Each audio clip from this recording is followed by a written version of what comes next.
Welcome to the final episode of Mol België Season 13 Recaps from Reality TV Warriors. My name's Michael Harmstone. Not joining us for the third time on the trot is the Canadian who isn't even here to accidentally win things, Logan Saunders. But still here is the guy who has been known to offer to crawl under a table and give someone a rub every time he sees them, David Bindley. Good morning. Good morning. Have you had a good week? Yeah, it's been pretty good. Like I'm on annual leave now, so when I was at work, I was like just sort of turn up, do the job, get out, sort of thing. So I didn't really care what was going on. Are you all packed for your trip? Absolutely not. Good. I'm glad to hear it. Yeah. I am for my 1 day away with work this week, but that's only because I'm going to have to edit this tomorrow. Oh. Because I don't want to be taking this with me to the work retreat and then not doing any of it and panicking on Thursday. Yeah. Have you any idea where Saunders is as well? I don't. I'm sorry. Haven't heard from him since last week. Yeah, he's been very incommunicado. I was saying to you before we started recording, I have genuinely messaged him to go, are you going to send us any voice notes this week? We didn't actually discuss this for the reunion, but are you going to send us any voice notes? We'll find out at the end of the episode whether he sent us any voice notes. He hasn't got back to me yet. He's seen it, but he's ignored it because he's an ignorant little sod. Of course he has. The thing that I did forget to mention last week in the haste of recording was there is a Logan Saunders themed story I can tell you, which is that when I was packing the hotel room last Monday morning, I opened the curtains because his bed was nearest to the curtains and he'd closed them, and he had left a pair of socks. Oh. And he had already checked out by that point, so I did have to send him a message saying, if you're still in Antwerp, you have left a pair of dirty socks. I have got them, otherwise they're going to get tossed. Yeah. He did not get back to me in time. He just sent a message laughing afterwards about an hour later. And it's like, no, you were still in Antwerp when I sent that message, Saunders, and you ignored both of my phone calls. Yeah. And you can't really mail them to Vernon because then you'd end up on a watch list. Well, exactly. And let's be honest, if anyone's going to be mailing dirty socks to anyone else, it's Saunders when people sign up to the Patreon tier that includes that. But yeah, he was still in Antwerp when I rang him both times, and he ignored the phone calls and then answered me like an hour later going, yeah, I'm sorry, eh? Yeah. I guess you can just toss them. So yeah, they did end up in the bin in Five Guys in Antwerp. Look, honestly, who hasn't ended up in Five Guys in Antwerp? I set them up, you knock them down. The other major thing this weekend was Eurovision. Not a vintage year. I don't watch it every year. No. I was kind of slightly dragged along to a Eurovision party this year, and I regretted it when I realised that there is so much filler in that television programme. Yeah, like I haven't watched this year yet because, well, you know why. But like I saw maybe 10, 15 songs sort of in the lead up, and I think I liked maybe 2 of them. Yeah, of the 26 that were performed, there were like maybe 3 that I enjoyed. Yeah. And one of those got like 2 points from the public vote. I enjoyed the Swedish one as basically, we're not trying anymore, let's send Swedish Elvis. Yep. Was there anyone else I really enjoyed? I just thought a lot of the songs were boring more than anything. I feel like you would have liked Finland. Which one was Finland? Finland was the blonde lady in the dominatrix gear sitting on the giant microphone. Oh, yeah, she was the one with the ejaculating microphone, wasn't she? Yeah. The people I was with enjoyed that more than I did, Yeah. I think. It was just weird. It was weird even by Eurovision standards. I do think it's funny that like Finland was so shit for so long, and then suddenly, like the last 4 years, somehow the least memorable one is Pennywise but emo. Yeah. There were a lot of technically very good songs, just technically very boring songs. Yeah. Which then led to a lot of discrepancies between the public vote and the jury vote, which was hilarious. Oh, yeah. It always is. And I know you saw this over the weekend because you alerted me to it, but Yep. Papa Bear Gilles de Costa mentioned us in Het Nieuwsblad. Which isn't the first time that we've been mentioned in Het Nieuwsblad, but it is the first time since Vietnam. Oh. During the press room of Vietnam, as I love to tell on quiz shows, we were a little bit of a tourist attraction in that press room. Yeah. And we did get interviewed for Het Nieuwsblad and other publications, I believe. Huh. But I'm pretty sure we got at least a passing mention in Het Nieuwsblad in Vietnam's finale. It's okay. I don't feel left out at all. Yeah, no one cares about the Australian part of this. God, no. Technically, Papa Bear was talking about people in the press room, I think. Yeah. He said something like a Brit and a Canadian come over every year. Yeah, no, that's right. When you start coming over, he'll start mentioning you. Anything else for the preamble? No. Cool. So, previously, 10 strangers flew to the Land of Smiles in the hopes of becoming new best friends, but one of them was there to spread misfortune. Along the way, 7 of them fell, leaving just Alexi, Michelle, and Sarah. At a high-flying assignment to avoid eating spicy peppers, Michelle was let down by the others, but was the only one who ploughed through to earn them any money. The moles set the stakes for the final assignment and offered a €12,000 swing, but lost their gamble and left the group with the highest pot in years. After the final test, Alexi was left standing as the winner, while Sarah emerged through the fog as the 13th mole. I do love that out of the final 3, Alexi won the money, but Michelle won a new favourite podcast, so somehow Sarah is the real loser here. Yeah, she didn't even put her foot down and say, I want to speak to the English and the Canadian guy who I've heard so much about in Het Nieuwsblad. I mean, Michelle and Alexi have both followed us in the last week. So there's a non-zero chance that one or both of them is going to be listening to this podcast, and keen to hear your thoughts on their existence. Welcome, new followers. I'm sorry for everything you're about to experience. We're sorry for the horse jokes. Well. Or are we? Nay. So we open with the final selection interviews, and Sarah being surprised by Gilles walking through the hidden door that he walks through every year and being offered the role of a lifetime. Do we think that set is just sitting there during the off-season, or do they reassemble it every year?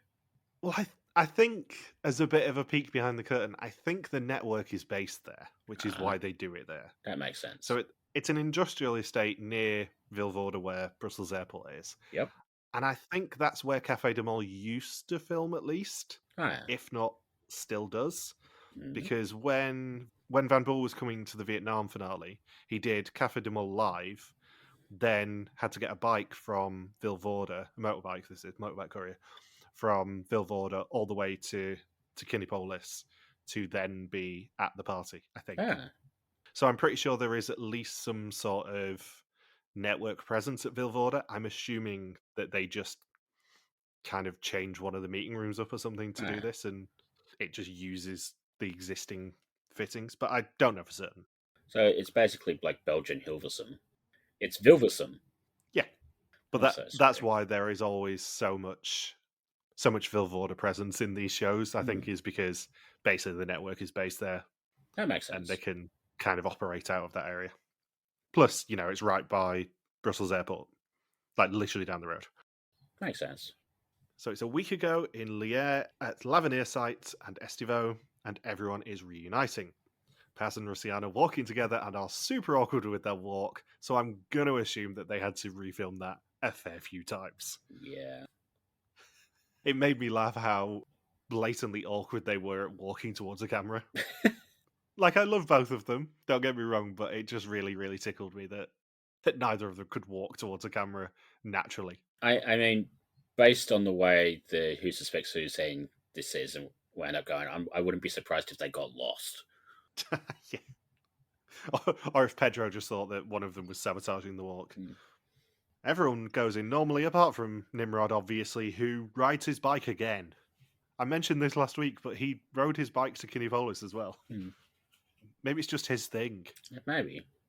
And everyone watches the final episode together, and Hilda cries when Alexi is revealed as the winner.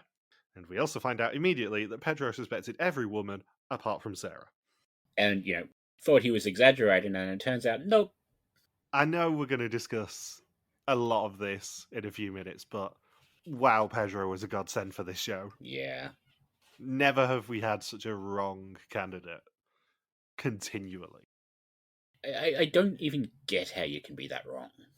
Well, this is the argument about whether advantages are actually disadvantageous, because Pedro never really saw an accurate green screen. Yeah. Because he knew which chair to deactivate in episode 1, and then pretty much from every execution onwards, he had either Pass Ragan or a Vrijstelling. He never really saw a green screen or an accurately coloured screen until he went home. Yeah. Because there was like 3 or 4 tests where he had some sort of personal advantage. And Sarah prepared for the first challenge especially, knowing that she needed the case in the game, and Gilles knocked on her door the day before while she wasn't wearing any clothes. No other show would put that scene in. They would just cut to him actually going into the hotel room the day before, but nope. This show just embraces the awkward. Yeah. I'm pretty sure half the reason that they left it in is because Gilles' reaction was just hilarious. Yeah, half of these reunions are just taking the piss out of Jill, and it's wonderful. It's what we all deserve. Yeah. And she says she tagged Hilda to guarantee half the money on the dancing and then relied on being worse than the professionals to bankrupt them, as I said last week. See, I did understand some of the Dutch that I heard. Go me! In Pattaya, she used a dictaphone with Thai phrases on it to sabotage the staircase challenge, but then realised everyone's a tourist and did not understand Thai. Mm-hmm. At the elephant challenge, she switched the 50 centimetre rope that her and Alexei had to use for a 40 centimetre one, so they would always be inaccurate measurements. And as predicted, she did know which case the exemption was in at Ayataya by what Gilles said, which I did say at the time, so I'm taking some credit for that. Yeah. Do we think when they told her that turning out the lights in the elevator tower turned out to not be doable, do you think that was code for making people climb stairwells in the dark 35 floors up is an OH&S nightmare? Yes, I think so. I think there were certain things that Sarah was maybe reined in on a little bit. Yeah. And also, I love them spending about 5 minutes of this reunion going, yeah, if the case hadn't got in episode 1, we never would have brought it back. And it's like, nonsense, of course you would. Because there was No. an entire challenge built upon it at the end of the season. Yeah. There is not a chance in hell that case would not have come back in episode 2, and then episode 3, and then episode 4 as some sort of temptation until someone said yes. Yeah. It would have probably been what Hilda got tempted with on the train. Absolutely. It would have been, you can look in your own case, but also the mole's case is going to be brought into play if you do. Because that's the logical place for it to be as well. Yeah. At the skydive, Gilles told her who made the mistake by the order of the names, so she wasn't the one to set the bomb off. And she didn't do the maths with Michelle on the bus, but she did keep talking in her ear to distract her, and then found out afterwards that Michelle has dyscalculia. She bought a balloon for Else, which was the balloon that I mentioned last week that Else left the car with at the finale. In her initial interview, she said she'd always take personal advantages, and as Mole, you want to be as true to yourself as possible, so she did the same as Mole. And it wasn't the plan for her to be the closest at the half dinner, she won it entirely by accident. And she did write the phrase Ich bin der Mole herself, but deliberately messed with her own handwriting. I still think Nimrod got screwed during that meal. Yeah. There's a few of these sabotages that I get it on the surface of it as to how they are good sabotages, but I'm not sure they're entirely in the spirit of the show in the way that a lot of the sabotages tend to be. Yeah. I don't mind Gilles tipping her off to who would set the bomb off, or Gilles tipping her off to which box has the exemption in. Yeah. Because she's still got to convince the group to go that way. I think both of them together is a little mean. Yeah. In the same season. I think I can kind of forgive the Ayataya one a little more than the Skydive one, because the Skydive one was fairly unwinnable unless everyone did team up against them all. But I think tipping her off on the Skydive one was a bit too far for me. Yeah. I know we're obviously a little biased in the fact that we didn't get to speak to Sarah, so I've not got to pick her brain last week. But I don't think she's a top tier mole for me still. Yeah. I kind of watched this, like these packages of all the sabotages, and I'm like, well, we knew basically all of the mole case sabotages anyway because they were shown in the episodes. But then, like the other half of them were like, really the only one that felt really surprising was the rope in the elephant game. Yeah, that was clever. I was impressed by that. Yeah, that was a really good one that, and maybe in another season would have been remembered a lot better. But it was basically a mole case sabotage that wasn't in the mole case. Yeah. I think as a whole, the mole case sort of falls into that thing we've talked about before where they got away with it once. Please don't do it again. Yeah, I think Sarah basically said, I think it was to Michelle and Alexei when they were chatting about it, that the mole case was an advantage and a hindrance for her. Yeah. Because a lot of the mole case sabotages were a bit more risky than a mole would normally play. And I like it a lot more because she did actually come up with the sabotages herself from the mole case. So they were her sabotages still. And she got pushback from production on some of the things she was allowed to do and wasn't allowed to do, which is great. But the problem as a viewer with something like the mole case, in hindsight, is it tips us off to, a lot of the stuff that the mole did, which then lessens the impact of a reveal scene in the Yeah. reunion. Because the reunion, as I said last week, is a lot about the mole themselves, and the finale is a lot about the winner themselves. Mm. But it kind of dampens the impact of all the stuff that the mole gets to reveal at the reunion when we know half of the stuff. Yeah. And I think, especially the sabotages that we saw that weren't in the mole case, the only good one really is the rope. Mm. And a lot of them fall into the category of production holding her hand a little bit and giving her a bit too much of an advantage, Yeah. which isn't necessarily in the spirit of the stuff that they like to do. Mm. Usually they have one of them like that, like with the Jeffrey Memorial briefcase game. Yeah. But we have two back-to-back revealed, and it kind of it lessens the mole a little bit for me. It's more of a Vidum thing, that. Yeah. It felt like they sort of let her do her own thing with the mole case, and then the rest of it was sort of a very Vidum hand-holding situation. It kind of felt like two different shows a little bit. Yeah, and someone also pointed out on Discord that usually we don't see them pick the mole in the same breath that they say you're on the show.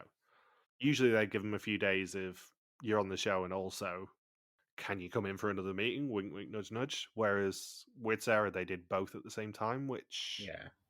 yeah, I don't know. I wonder if maybe like they knew she had like a scheduling issue or something, and they couldn't do them separate days. Yeah, or maybe she was just not the first choice. Yeah. Maybe it wasn't necessarily someone in this cast who said no, Mm. but maybe they had someone drop out who was originally going to be the mole. Ah. Because I think they usually secure the mole and then do the rest of the contestant interviews, I think, Yeah. from what we've heard. Whereas it all seemed to be about the same time this time. Mm. So I don't know, there's just something a bit odd there. Yeah. I think Sarah is a good mole, not necessarily a great mole. Yeah. And I think, Well, even comparing it to Senna last year, even in my heart of hearts, I was still torn between Mikhail and Senna. Like, I yeah. went for Mikhail in the end, but I knew that there was a strong chance it could be Senna. And it was the Mm. same with Michelle and Sarah this year. But I think Sarah was less of a surprising mole in the end than Senna. Yeah. Because even though I'd kind of clocked on to Senna being a bit suspicious, there was still stuff that he did where I'm like, holy shit, that's really clever. Yeah. Whereas I'm not sure there's as much stuff with Sarah. Yeah. I think, like we were saying last week, about how, the mole case is a nice idea, but kind of feels like the mole sort of playing it a little bit safe, the same sort of way that everyone did. And I do think now that we're looking at this, I do think that's basically what happened. But it's not like she really had a lot of chance to go off and do her own thing this season.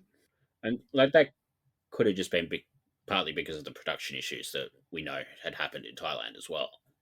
Yeah, I think it's not necessarily a bad thing that I don't think she's a great mole. I just think she's a good one. Yeah. Because a lot of the earlier Belgian moles in Gilles' era were just good moles. And we've been a little bit spoiled in the past few years of having great moles. Mm. But I think this is a return to a more early Gilles style mole that isn't Yeah. necessarily a bad thing. And I'm trying not to make it a negative thing. It's just coming off the back of two really high concept Yeah. seasons and two really, really gutsy, ballsy moles. Yeah. I think she pales in comparison a little bit, but I don't think that's necessarily the end of the world.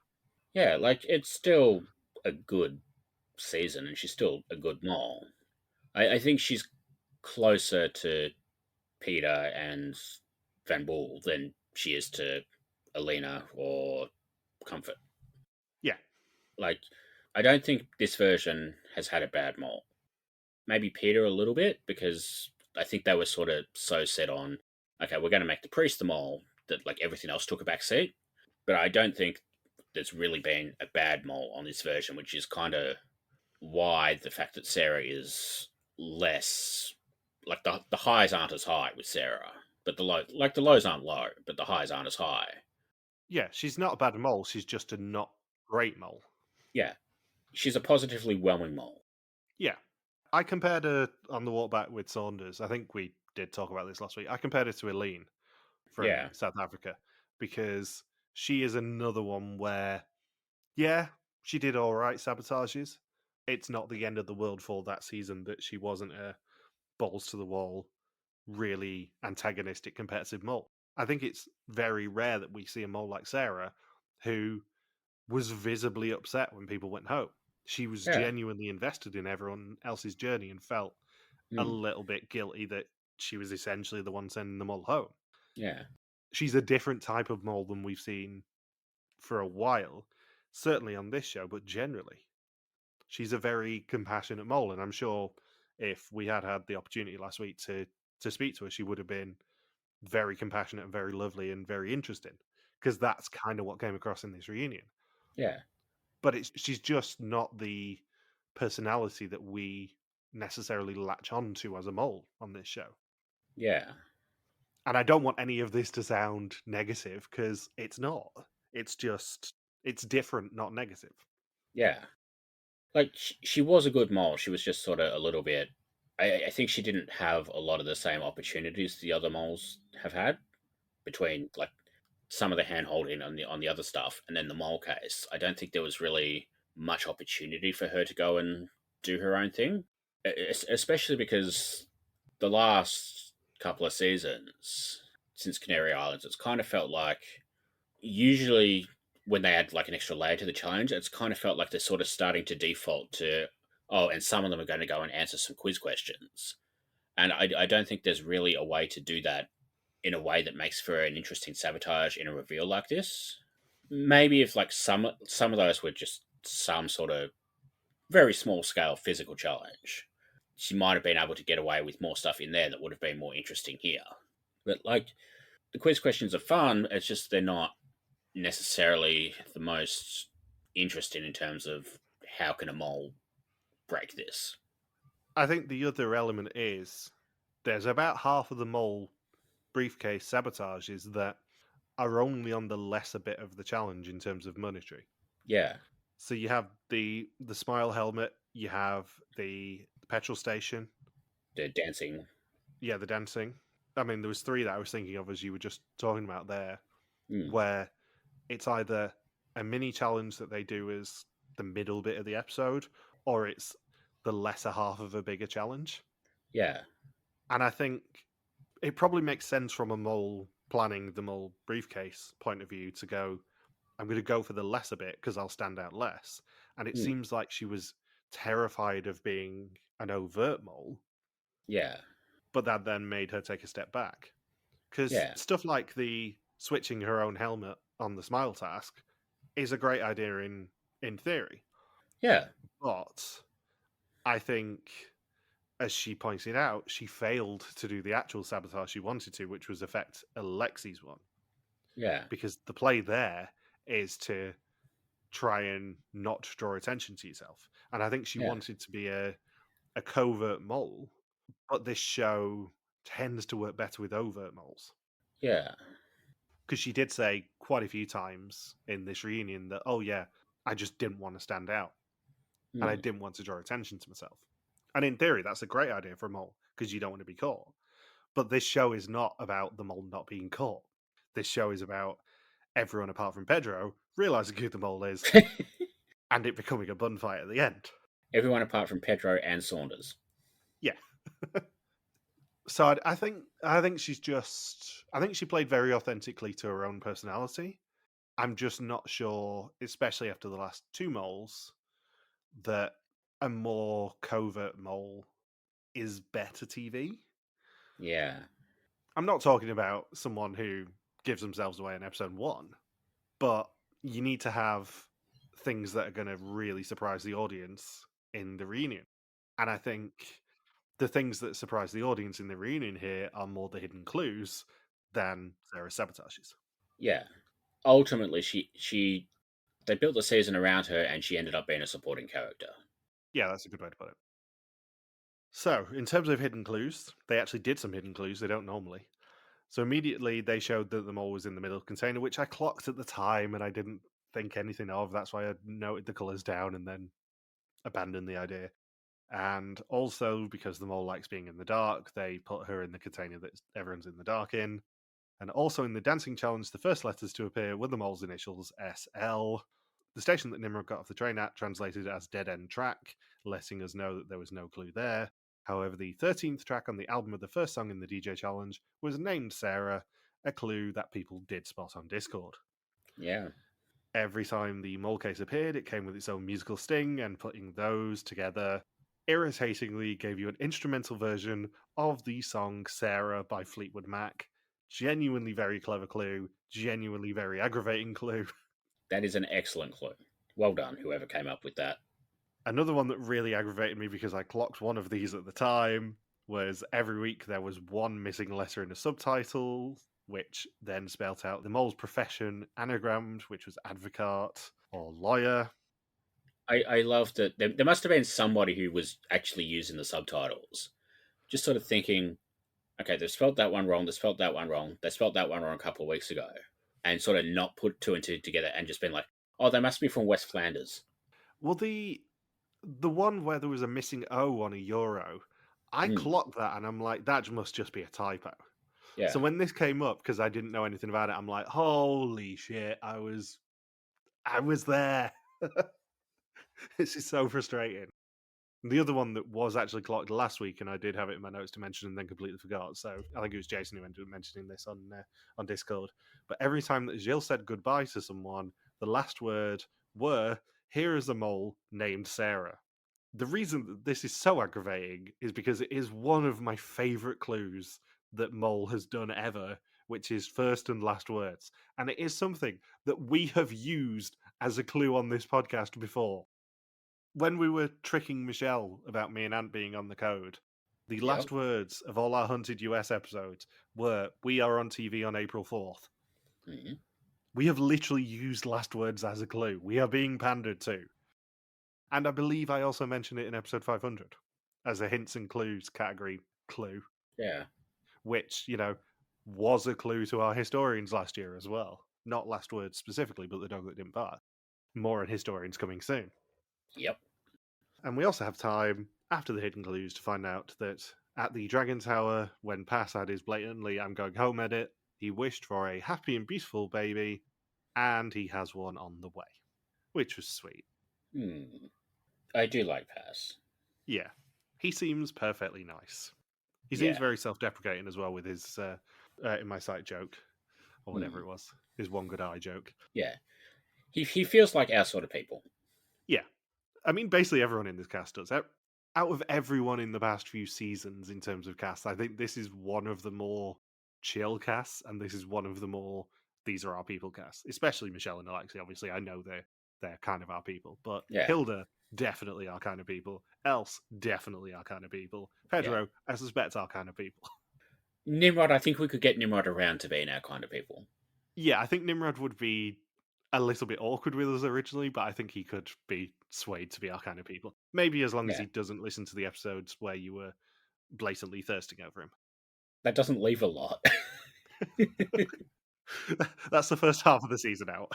Yeah, we'll just have to, promise to take him to a water park or something. Yeah. I did also think it was interesting that Alexi basically said what I said about him last week, that he's not that comfortable in a group to begin with, and it takes a little while for him to warm up. Yeah. I thought it was really interesting that he actually said that, because I kind of clocked that about him when we spoke, and with the edit that he got, that actually he is just a bit of a quieter personality in a group, and it takes him a little while to be comfortable with everyone. Which, again, not a bad thing. It's just interesting for this show. Yeah. Like, I don't mind if they have quiet people every now and then, because it's interesting to sort of watch how they handle things differently. Yeah, and more importantly, he was a quiet, incredibly competent person who got only the second perfect score in the België reboot. So in episode 1, the main suspects were in the helicopter, mainly Else. Pedro ruled Sarah out, as did Else, as she seemed so genuine. Jan had the lowest score, as we guessed, but he got saved by the fact that Michelle flipped his switch. Hilda in episode 2 found out she had the third highest score by splitting on Sarah and Pedro, but then went the wrong way. Jan stuck with Pasquino. Russiano was on Michelle, and Pass was on Nimrod when they both went home. Everyone suspected Jan and Pedro thanks to the melons, and Pedro only saved himself with his 2 Passfragen. Instead, Jan went home. By episode 4, Hilda had forgotten how well she did thanks to her Pedro and Sarah suspicions, and this is also where Michelle, Alexei, and Nimrod all suspected Sarah for the first time. I love that Hilda, even in confessional, Hilda just sort of implied it was utterly ridiculous to have Alexei as a top suspect. Yeah, she was very self-aware. She knew that she was up shit creek. She just didn't go back to, oh, actually, I was on Sarah and Pedro, and that wasn't a bad suspicion. Pedro suspected Else 80 to 90%, but saved himself by the fact he won the exemption in Ayutthaya. Else went almost fully on Pedro, and as a result, went home. In episode 5, Alexei and Michelle both fully went on Sarah. Michelle did follow the money and realised Sarah's at the bottom, but Pedro thinks that he and Sarah have brought the most money in. He goes for Hilda, but she's even more lost than he is, and puts everything on Michelle. In episode 6, Nimrod finally put everything on Sarah, and Alexei and Michelle are saved by Pedro going fully on Michelle and going home with 3 Passfragen. And episode 7, not that we knew it at the time, ended in a tie, and Alexei saved himself by only a few seconds. In the finale, Alexei won with a score of 30 out of 30 compared to Michelle's 29 out of 30, and therefore won the pot. Do you think if Alexei goes home at Final Four, who wins out of Michelle and Nimrod? I think maybe Michelle, actually. Hmm. As gutting as that is, I think probably Michelle wins. Yeah. I know she was really happy for Alexei and everything, but there's got to be something in the back of her mind going, fuck, I was close to winning 27 grand. Because it was close. Yeah. Pedro was not close. No, Pedro, as we predicted when he went home, was completely wrong. And Alexei gets his check and promises everyone a week away, but also wants to take a trip himself and set some aside for the future, even though it's boring and sensible. Sometimes you need boring and sensible. Yeah. I mean, I get it. He's 23, 24 years old. He's still got a year left of university. He's kind of got to be a bit sensible with it, I think. Unfortunately. As much as, there is the natural instinct to go, I'm going to blow it all. Nah. He needed to be a bit sensible. Yeah. Stick it in a bank account, wait for the interest to roll in, and then you spend it. Yeah, because especially at 23, 24, 27 grand is a lot of money. Yeah. And that is the end of the reunion. Yeah. How do you feel about the season as a whole? Anything more to say about it? I liked it. I didn't love it. Yeah. I think it's one of those seasons where, like, if you take everything individually, it all works. It just, the parts don't quite come together as a whole, like, as well as they normally do. And part of that could be, the Mole case being a little bit of a weight around the season. Part of it could be the production issues. It could be maybe Sarah not being the best choice in this cast as a Mole, even though she was good. But there's something in this season that sort of makes it, like, maybe, like, I don't think it's the worst Belgian season, but it's probably maybe just below the top half. Yeah, I think I said this, I can't remember whether it was in the diary or the actual recap, but I said last week, if this season was somewhere else in the timeline, i.e. not right after Arizona and Sicily, I think we'd think a lot more fondly of it. Yeah. But I think coming off the back of those 2 big high concept seasons with really gutsy moles and really ballsy stuff happening in the season, not a Mikhail Mons pun, I think this season pales in comparison a little bit. It's a good season. It's an A minus season for me. Yeah. But it's just not those lofty heights. Yeah. I think the other thing that's sort of going against this season, which is unfair, to be honest, is this is a B plus season after a couple of A plus seasons. But at the same time, Vidum had a B plus season this year after a couple of really, like, not great seasons at all. So even though this and Vidum were about the same quality this year, Vidum sort of feels better in context because it's so much better than what came before, where this feels like a step, not necessarily a step down, but sort of a step sideways. Yeah. And, like, I know it's, not really fair to compare the 2 shows because different production teams, different budgets, all of that sort of stuff. But I do think Vidum maybe made their limitations work a little bit better for them this year than Belgium did. But having said that, I'm still more excited for whatever Belgium does next year than what Venom's going to do with Renaissance and 26, 27, whatever it is we're up to for them. Yeah, I think certainly from speaking to Jill, it feels like they learned some lessons with Thailand. Yeah. And whether that is not even making it more high concept, but certainly making the location a lot more a part of the season, which was a bit lacking this season, especially by Yeah. their own standards. They're usually really good at integrating the location, and Yeah. I don't know whether it's because it wasn't safe for them to drive or stuff like that. It just felt different. And different's not necessarily a bad thing. No. This is still a solidly good season. Yeah. It's just come off the back of two solidly great ones. Yeah. Like, I do think there were some really good ideas here that maybe weren't in the right place. Like, the petrol station challenge was incredible, but it doesn't really have anything to do with Thailand. Yeah.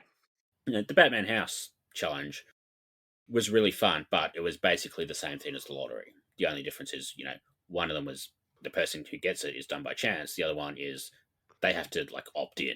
And like, I like the idea of the challenge. I do think they make maybe like too many trips to that well. Like, you can get away with it once a season, but when you got, 2 or 3 in the same season, in a season that's realistically 7 episodes because you can't do it in the finale. I do think maybe a bit less of that challenge for a year or two would be nice. Yeah, I think this season will probably age fairly well. Yeah. I think when we're a little bit further in the timeline, assuming we come back next year, obviously, I think we'll look back at this one a lot more fondly because, like, there's a lot of good stuff. Mainly Hilda. Let's be honest, Hilda's going to be the memorable bit of this season, I think. But I just don't think in the short term. In the short term, it suffers from where it is placed in the timeline, I think. Yeah, like, there's not really anything bad about the season. It's just, we've had 2 really great seasons. Even Canary Islands, for all of its issues, was fascinating. And like, I think that sort of is underrated because a lot of those challenges are really, really fun. And then you got, Germany and Greece and Vietnam before that. I think this is the first sort of just above average season for a little while. But when you're a show that's this good, just above average is also just below average, if that makes sense. Also, Gilles got waxed. Yes, he did. I mentioned that when that clip came out on social media. There's a clip from that week where Gilles like, well, I couldn't put them through a challenge that I wouldn't do myself, so time to rip, I guess. Yeah. At least they didn't do his armpit. Very true.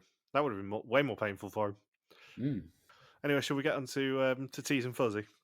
Yeah. So, it's the moment that literally tens of people have been waiting for. Our 25th Mole season will be coming out from July the 2nd. 25, God. I think we do actually say at the premiere that it's season 25 for us, but it is season 25. It's ludicrous because we are genuinely now running quite low on subtitle seasons. There's only like 3 or 4 left. There's AI subtitles now for all of them. Oh, excellent. That'll make Fuzzy's job harder next year. Yeah. Like, literally all of them. Not that she needs us to make it any harder. No. Spoilers. But yeah, coming on July 2nd, our 25th Mole season will be the long-awaited Northern Ireland of Jordan. Yay!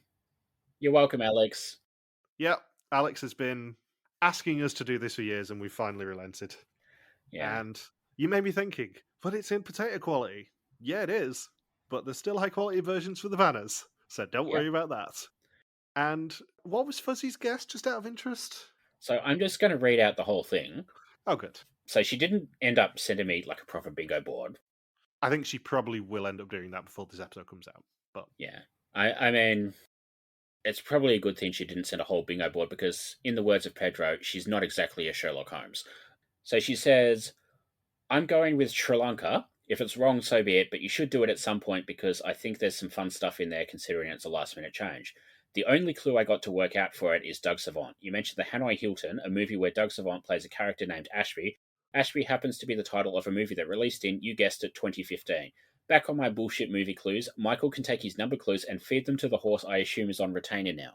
And we just have one thing to say. Can you hear it on the wind? She-Ra. He wrong.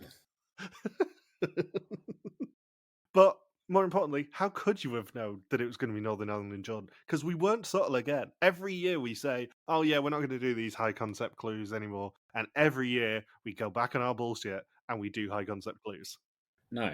And like, I have a page and a half of notes about the clues. Like, that's how much we stuck in these episodes. Yeah, I'll do my bit first and then you could just take a breath and do your A4 page. Okay.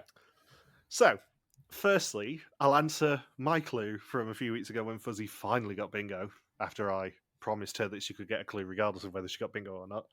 As she suspected last week, each of the points did relate to a different episode, and the first numbers in the brackets on the points were the episode numbers you needed to pay attention to. Reading the points positions first with the x-axis and then the y-axis gave you a timestamp with 10s on the x-axis and 1s on the y. The second number in brackets gave you the number of seconds, and if you went to each of those timestamps in the episodes of this season, you'll find the following words or phrases: the curse of, goes to town, the trouble with, rides again, Merry Christmas, in room 426. And can I point out, the mole was genuinely in room 426, or Jill was, and when that was revealed and me knowing that this was going to be the clue that week, I had to stop watching the episode because I was laughing so hard because it was just a gift from heaven. I did that with one of my clues as well. Mind the Baby and Good Night, in fact, our last words last week were Good Night, all of which are the titles of the TV program Mr. Bean, which is how Peter Yan describes one of the contestants in the reunion. In addition to this, there were 3 Instagram stories that I posted from Antwerp where I spoke and said a number in each. I said Antwerp 1 is in you, T-minus 2 hours, and 10 candidates. And if you add those numbers together, you make the number 9. And also, just for Fuzzy, the phrase Happy Groundhog Day, Daniel Peak appeared in 9 episodes. And of course, it was question number 9. And that was on Fuzzy's Historians Bingo board last year. And I did say to Bindles and Saunders when we'd finished recording last year's reunion episode, I'm totally going to use that next year. And what do you know? I did. You're welcome, Fuzzy. Also, happy Groundhog Day to Daniel Peak. We haven't done it for a little while. Yeah, we've not did it for a few weeks, mainly because we didn't need to. But yeah, there were 9 Groundhog Days this year, Fuzzy, I'm afraid. So, in episode 5 of our Vietnam coverage, we compared the Angkor Wat photography challenge to the Petra photography challenge by doing the vague sort of Logan hasn't seen this season yet commentary that we always do. And then later, after we'd mentioned that we'd started doing historians, the elephant rope measurement this season was compared to a similar challenge in Jordan specifically, implying that Logan had been watching the season. Yeah, and can I also point out, in the photography challenge, the Final 4, we deliberately skirted around the fact that another season had done that exact challenge because it was the Petra challenge. Yeah, so like you could have known from that.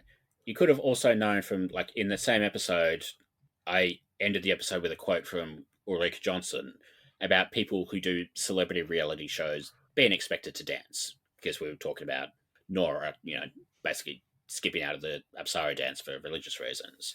That quote was from the 6th season of Celebrity Big Brother, which aired at the same time as Vidum 9. Could have known from that. A couple of other challenges from that season have been explicitly sort of hinted at throughout our coverage of Belgium. We had the Titanic reference in relation to the Dragon Boat Challenge, because half of the Northern Ireland challenges are based around the Titanic. If this episode had aired last week, we probably would have made something about Beethoven's Fifth, turning up in the Who Suspects Who sequence. The packet of mediocre paprika chips from a couple of weeks ago, being from New Zealand, was a reference to the supermarket challenge where the whole goal is find things from specific countries. And last week's Where in the World is Logan Saunders, stating that he'd received 32 years in jail, when in the board game challenge in Jordan, 32 is the number of the space where the jail cell is. And we did make a couple of sort of offhand references to Game of the Goose, which that challenge was based on as well, but we were not subtle about all of this. And, much like this show being proud of hiding a clue in the opening seconds of the season, we also did that in episode 1 of Vidden this year, knowing that Michael had a long-winded story about Stephen Fry correctly calling him pusillanimous, I rattled off a list of basically events that happened to me while we were off between seasons and told you to fill in the blanks sort of only connect style. The number of items in that list, 9. In fact, we can go one better. At the end of last year's Historians, and again 1 week this year, and earlier this episode, we're discussing Five Guys. I posted a couple of photos in the Bothers Bar Discord to mock Fuzzy for repeatedly failing to win at her little game of bingo. But there's only 3 guys on this podcast, so who are the other 2? Well, we have an answer for that too. Because in episode 3 of Vidden this year, I specifically connected it to Fuzzy by stating that Logan's fake suspicions that week should have been her and the 2 Jordans. And that's not the only time the 2 Jordans were a clue, by the way. Because in episode 7, I made a joke about them doing the ping pong challenge in Mexico and dumping thousands and thousands of avocados on people. And the most common type of avocado, Haas. Okay, our favourite Jordan. Yeah, we love you, Jordan. 4 times in the last few weeks, I've given vague hints at events that sort of happened on the 28th of October. We've had the framing of Jean's elimination as a scene from Gulliver's Travels, which was published 28th of October 1726. The Forbidden City being a possible landmark to use for Beijing to turn up in the satellite quiz, because the Forbidden City was completed on 28th of October 1420. Gilles having to select a new Pope name, because the most common Pope name is John, and the last Pope John was elected on the 28th of October 1958. And a comment about Matthew Perry, who died on the 28th of October 2023. And why that date? Well, in episode 1 of Thailand, Logan and I riffed on other things Gilles could rattle off to follow up on reciting the full Thai name of Bangkok, with a joke about the periodic table. And if you look at the elements 28 and 10 on the table, which were nickel and neon, both of which we also mentioned multiple times during the season, the chemical symbols for those elements spell out the future. Ni for nickel, Ne for neon. Nine. She's going to hate us. Yep. These are some of the most evil clues we've done. Oh, just wait for it. Yeah, there's some of these where I'm going, shit, we did do that. I forgot about that. Yep.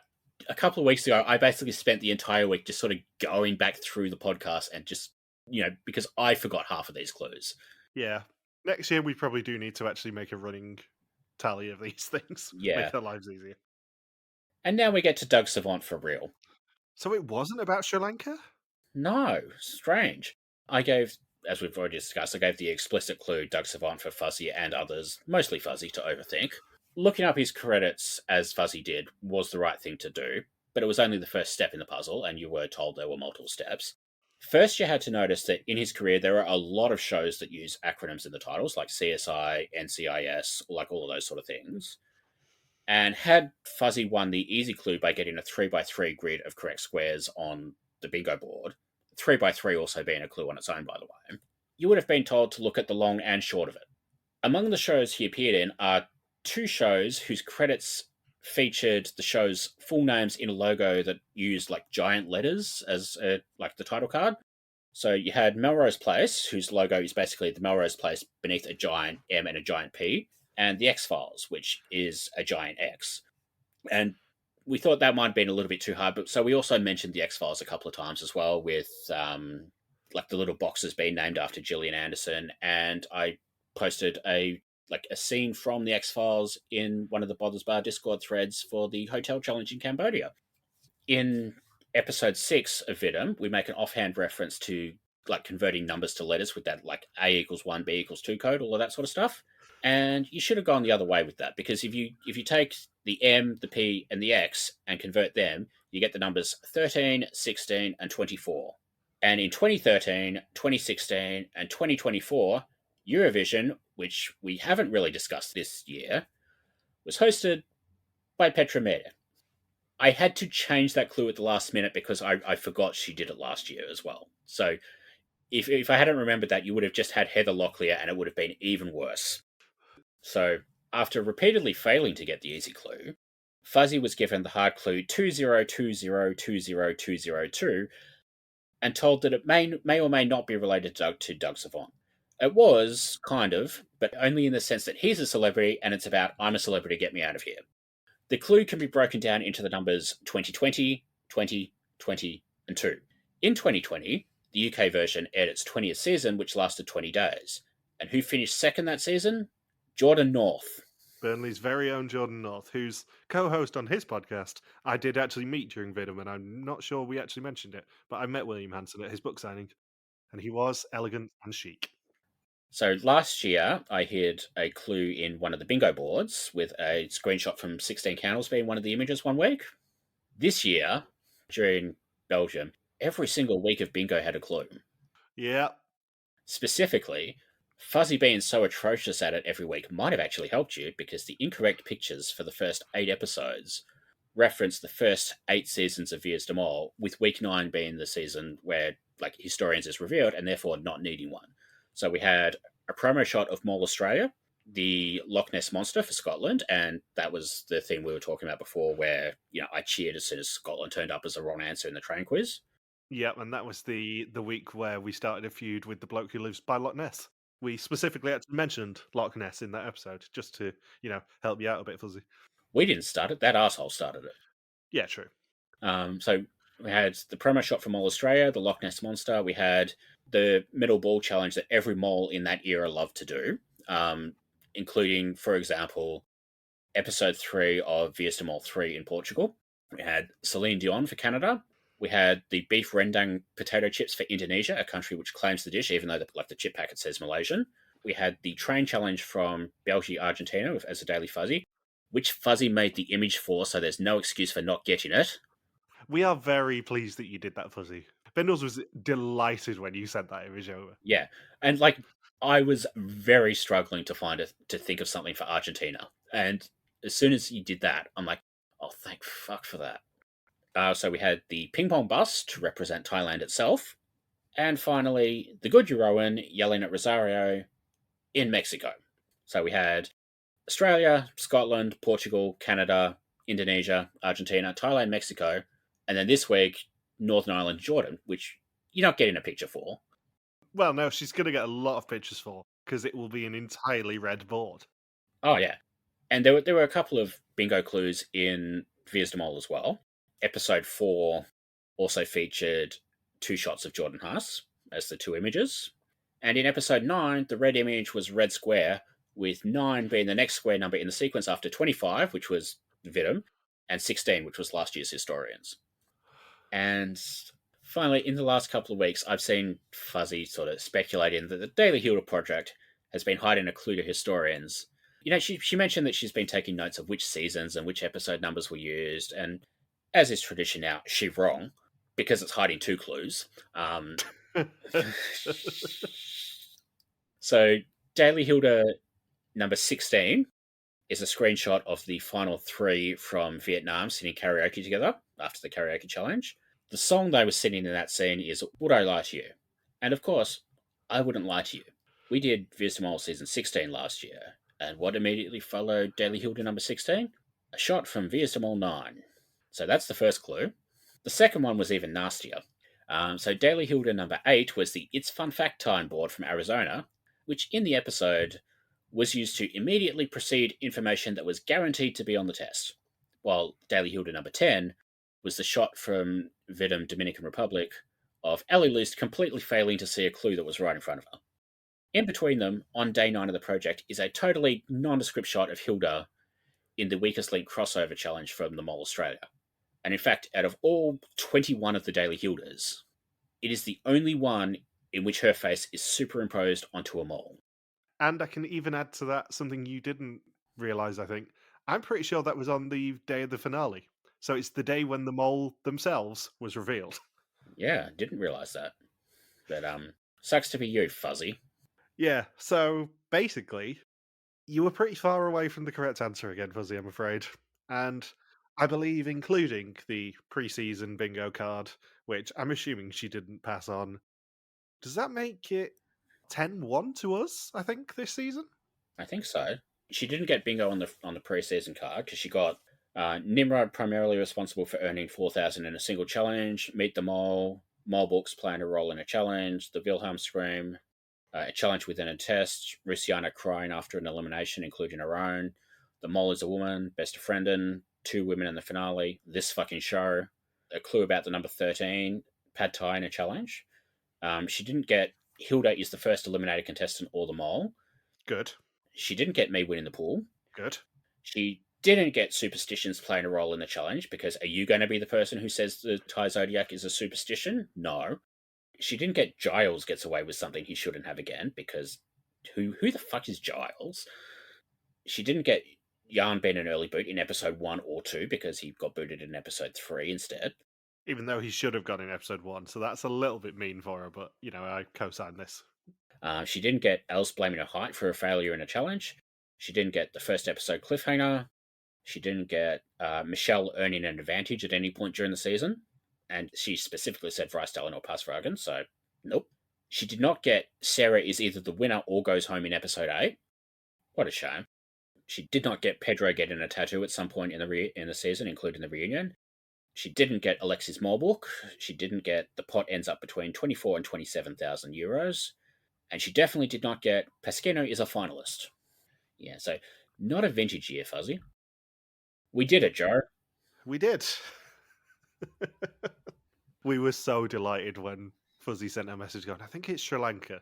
Yeah. I love that sort of, out of all of that, the only thing she had to go on Sri Lanka was Doug Savant out of everything. And even then, it turned out to not be relevant.